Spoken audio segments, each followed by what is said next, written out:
¿Te imaginas estar llorando porque la acabas de dejar con tu pareja y llega tu amigo y te cuenta lo maravillosa que es su relación? ¿O llegar al metro y decirle a un anciano de 90 años que estás muy cansado y que por favor te dejes sentar? Pensarás, ¿raro, ridículo, molesto? Pero seguro que conoces a alguien que suele hacerlo, o a lo mejor eres tú. Normalmente, cuando esto ocurre es porque hay una habilidad que está fallando, y es la tan conocida empatía. Sin embargo, créeme que solemos desconocer aspectos tan relevantes como su papel en la supervivencia de la especie, en las habilidades sociales o incluso en la inteligencia emocional y el liderazgo.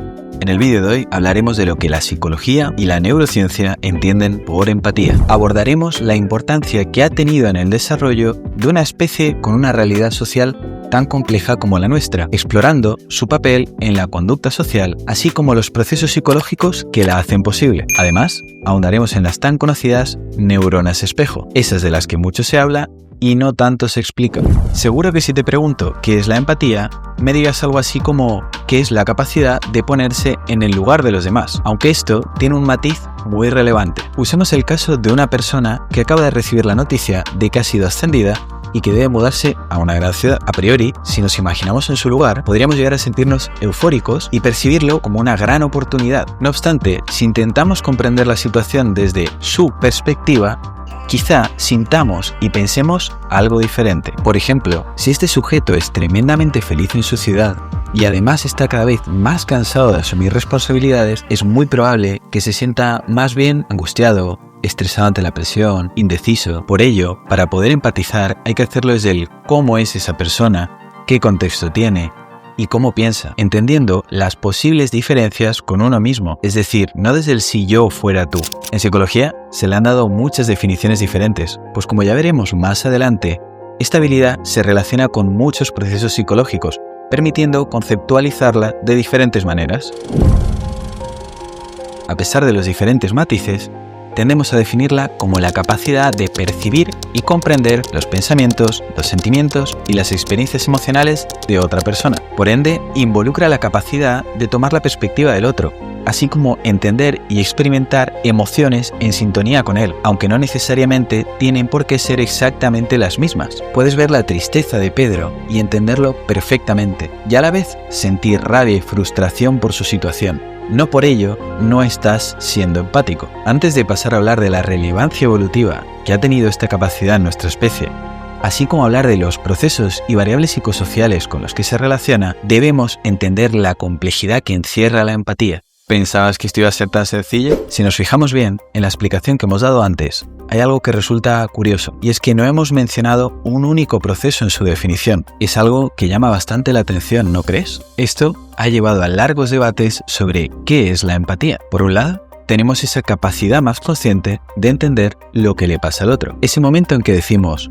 Mónica está nerviosa porque su perro se encuentra mal. Y por otro lado encontramos la reacción emocional que experimentamos al percibir una determinada situación, como cuando veo a Fernando muy contento por el nacimiento de su hijo, e inmediatamente siento un cosquillo en el estómago y no puedo evitar sonreír de lo emocionado que estoy por él. En el pasado, hubieron corrientes que discutían la naturaleza de la empatía. Unas defendían que era de carácter puramente emocional, es decir, la reacción inconsciente ante una determinada situación que percibimos. Por otro lado, otras defendían que tenía un carácter más cognitivo, es decir, que la relacionaban más con el pensamiento, el razonamiento, la toma de perspectiva. Y si bien es cierto que a día de hoy los estudiosos de la empatía siguen teniendo sus debates, hay un consenso bastante claro sobre que hablamos de un constructo bidimensional, es decir, tanto los procesos cognitivos como los emocionales forman parte de ella.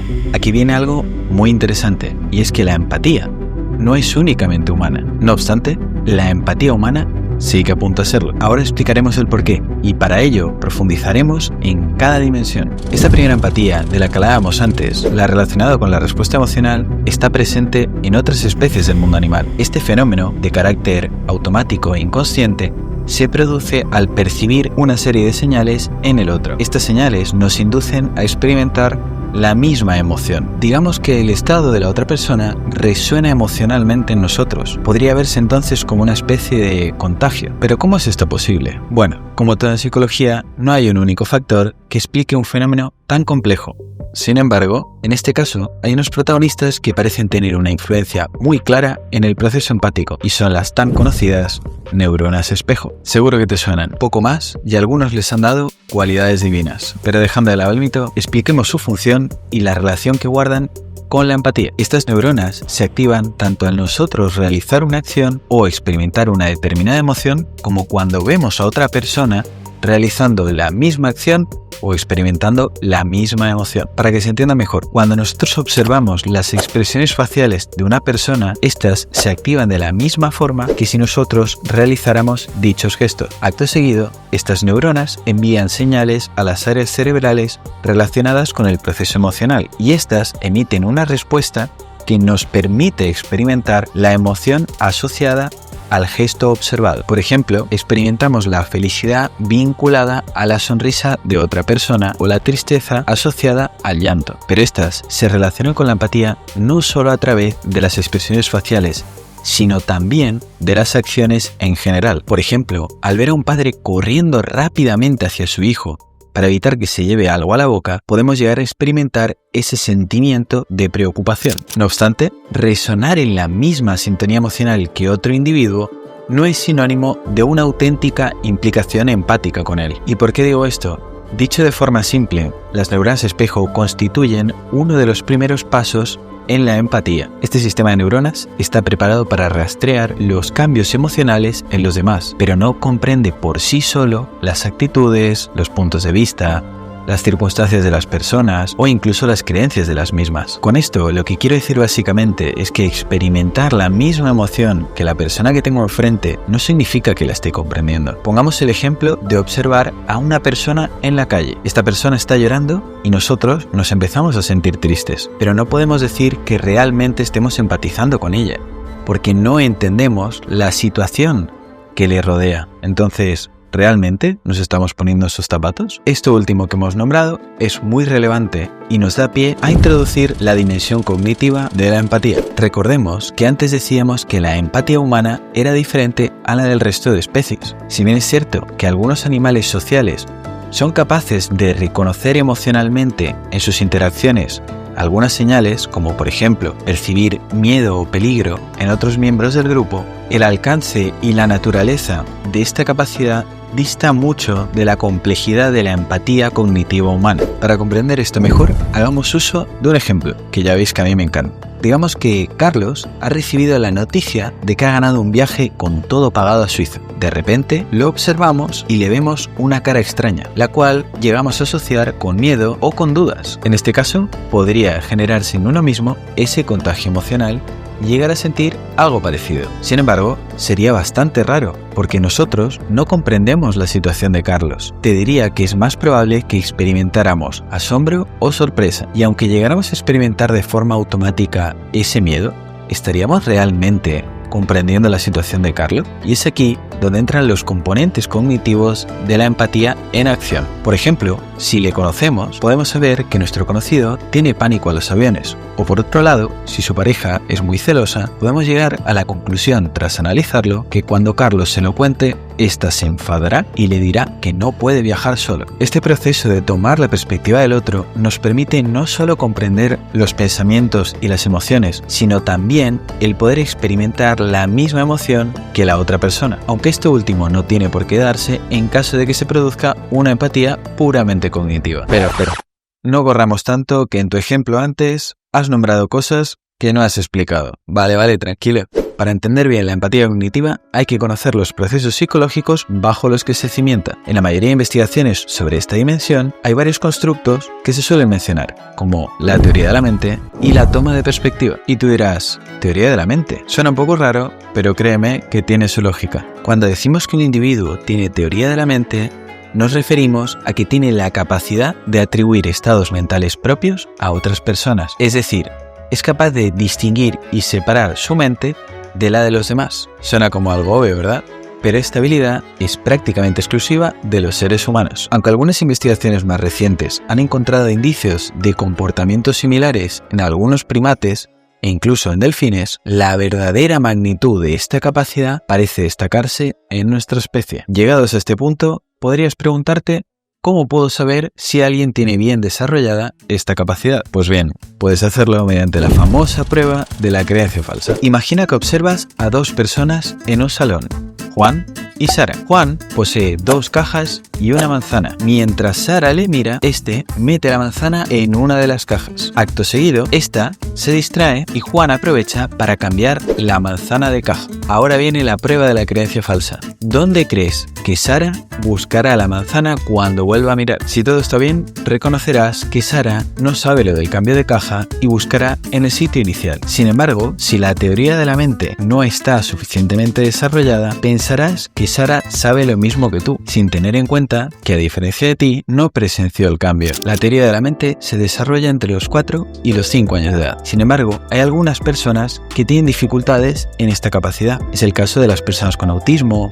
con esquizofrenia y con algunas lesiones cerebrales concretas. Como la prueba de la creencia falsa, encontramos muchos experimentos en la misma línea. Los estudios con niños pequeños son muy reveladores. Por ejemplo, cuando se les pide que ayuden a comprar un regalo para su madre, en lugar de considerar los posibles gustos de ella, los niños más pequeños optan por caramelos o juguetes, ya que estas son las cosas que ellos desearían que se les dieran. Esta situación, además de hablarnos de su desarrollo en la teoría de la mente, nos habla de otro constructo fundamental en la empatía cognitiva, y es la toma de perspectiva. Esta implica la capacidad de considerar algo desde diferentes puntos de vista. Y es que para comprender verdaderamente los pensamientos, las conductas y las emociones de los demás, es crucial entender que tienen creencias, personalidades y experiencias vitales diferentes a las nuestras. En consecuencia, empatizar implica adoptar el punto de vista del otro y salir de nuestra perspectiva.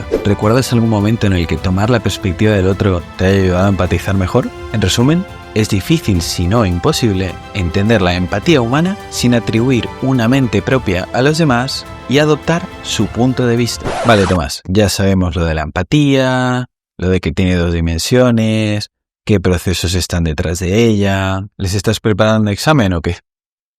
Venga, explica por qué es más relevante de lo que pensábamos.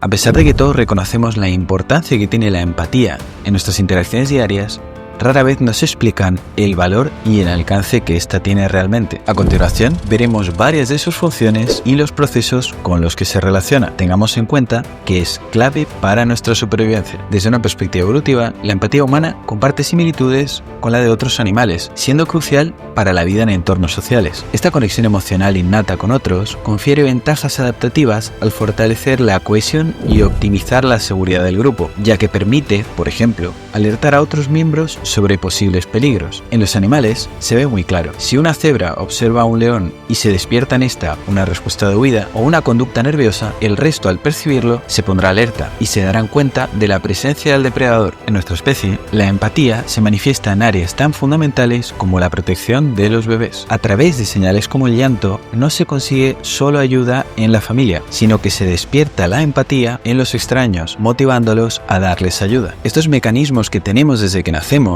o que desarrollamos apelan a la empatía de los otros, permitiéndonos combatir los estímulos aversivos o bien a cubrir una serie de necesidades. Yendo más lejos, se podría decir que la empatía va más allá de comprender a los demás. Se relaciona con la adaptación social y la comunicación. Al conferirnos la capacidad de sintonizar con los estados emocionales, las acciones y las intenciones de los demás, la empatía nos facilita la adopción de conductas socialmente más funcionales. Además, contribuye enormemente a la intuición. Imagina que viajas a un país con una cultura diferente. Una acción o un pensamiento que normalmente considerarías válido, quizá allí no es bien recibido. Incluso podría ponerte en peligro. La empatía te permite regular dicha conducta al notar algún cambio emocional o conductual en la otra persona. Tomemos otro caso. Si estás planeando pedir un aumento a tu jefe y te das cuenta de que está visiblemente molesto ese día, intuitivamente comprenderás que no es el momento más propicio para abordar el tema. En la mayoría de los casos discutidos en el vídeo de hoy,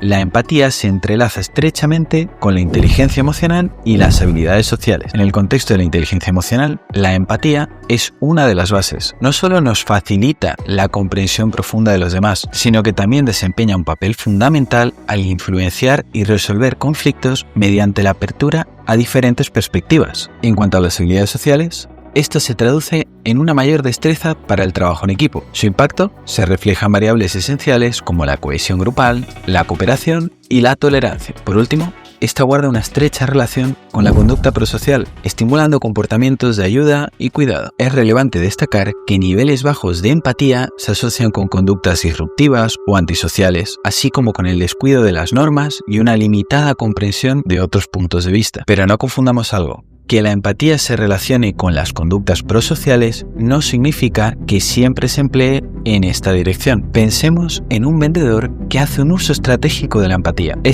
Al comprender y conectar emocionalmente con el cliente, busca influenciar su decisión de compra de la manera más efectiva. Si lo pensamos bien, es un claro ejemplo de cómo se puede usar la empatía con un fin puramente egoísta. Bueno, hasta aquí el vídeo de hoy. Espero que os haya gustado. Me está encantando el proyecto que estamos haciendo juntos. Ya sabéis que me podéis escribir todo lo que queráis en los comentarios. Podéis darme feedback, recomendaciones, qué temas queréis que hable, y también me podéis escribir por mis redes. En la descripción del vídeo siempre las dejo. Así que todo dicho, nos vemos la próxima.